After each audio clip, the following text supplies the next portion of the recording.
15 अगस्त 1947 हमारी आज़ादी के अनसुने फैक्ट्स जो इतिहास की किताबों में नहीं मिलेंगे।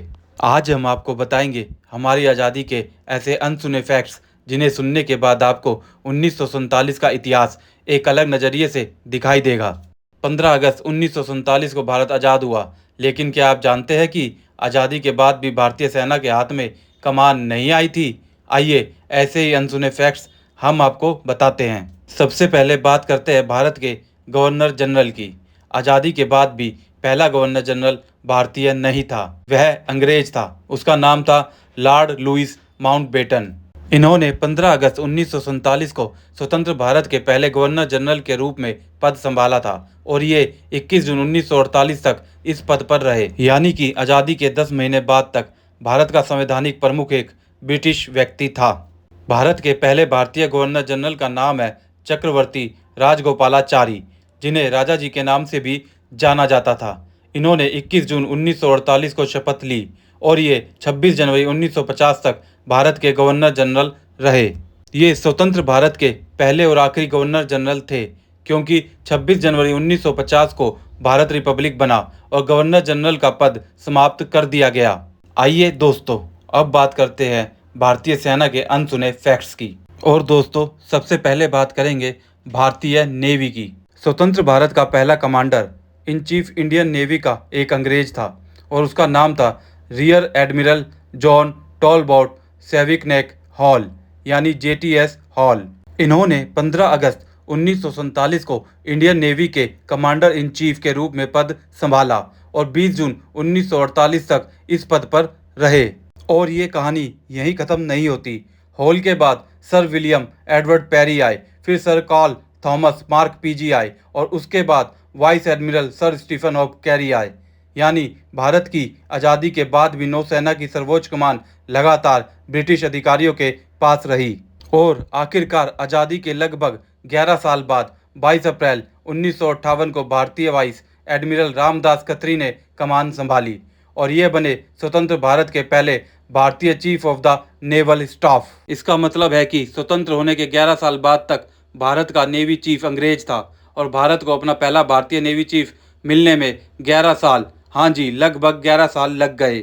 ये तो बात हुई भारतीय नौसेना की। आइए अब बात करते हैं भारतीय सेना की।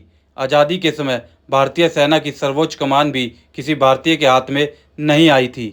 यहाँ भी कमांडर इन चीफ थे general sir Francis Robert Roy बचर।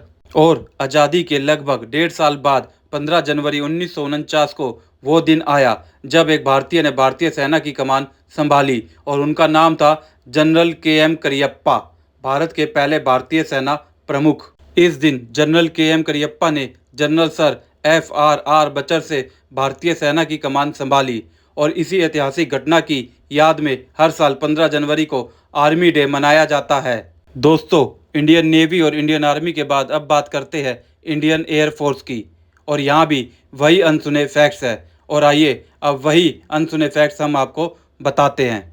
यहाँ भी स्वतंत्र भारत के शुरुआती दौर में ब्रिटिश ऑफिसर्स ने ही एयरफोर्स की कमान संभाली। पहले air marshal sir Thomas Walker Elmhirst और दूसरे air marshal sir Gerald Ernest Gibbs. स्वतंत्रता के बाद भी कुछ समय तक एयरफोर्स भी ब्रिटिश कमान में ही रही और फिर आज़ादी के लगभग 7 साल बाद 1 अप्रैल 1954 को एयर मार्शल सुब्रतो मुखर्जी ने एयरफोर्स की कमान संभाली और ये थे पहले भारतीय कमांडर इन चीफ भारत की वायुसेना के, एयर मार्शल सुब्रतो मुखर्जी। दोस्तों, ये तो बात हुई भारतीय सेनाओं की। आइए अब बात करते हैं भारत के पहले प्रधानमंत्री के अनसुने फैक्ट्स की।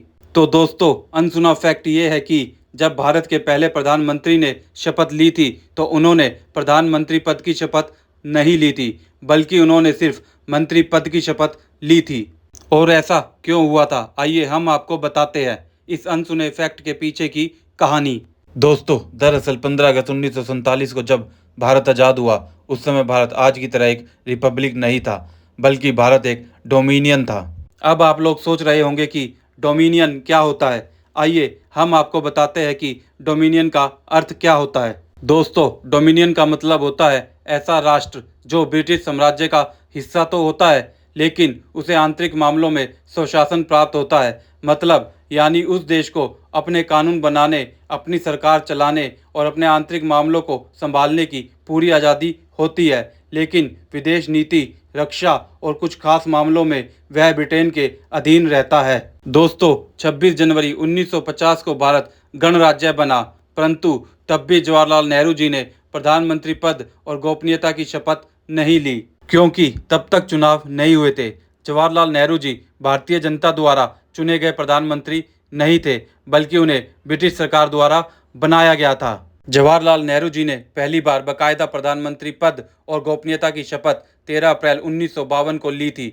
यह शपथ 1951 और 52 के पहले आम चुनाव जीतने के बाद बनी सरकार के गठन के समय ली गई थी। तो दोस्तों, शॉर्ट में कह सकते हैं कि आज़ाद होने के बाद भी किसी भारतीय के हाथ में भारतीय सेना की कमान नहीं आई। पहला भारतीय आर्मी चीफ लगभग 1.5 साल बाद बना। पहला भारतीय एयरफोर्स चीफ लगभग 7 साल बाद बना। पहला भारतीय chief of the naval staff लगभग 11 साल बाद बना। और भारत का पहला प्रधानमंत्री भी आम चुनाव के बाद 5 साल बाद 1952 में बना। तो दोस्तों, ये वे अनसुने फैक्ट्स हैं जो शायद आपने कहीं किसी किताब में ना पढ़े हो, जो कभी हिस्ट्री में आपके सामने ना आए हो। अब इन फैक्ट्स के बारे में आपकी क्या राय है, ये आप कमेंट बॉक्स में ज़रूर लिखिएगा। और अगर आपको मेरी यह वीडियो पसंद आई हो तो इसे लाइक कीजिए और इसे ज़्यादा से ज़्यादा अपने फ्रेंड्स के साथ शेयर कीजिए, ताकि ज़्यादा से ज़्यादा लोगों तक ये अनसुने फैक्ट्स पहुंच सके। और मेरे चैनल को सब्सक्राइब करना ना भूलें। जय हिंद, जय Bharat, Vande Mataram. Thank you so much.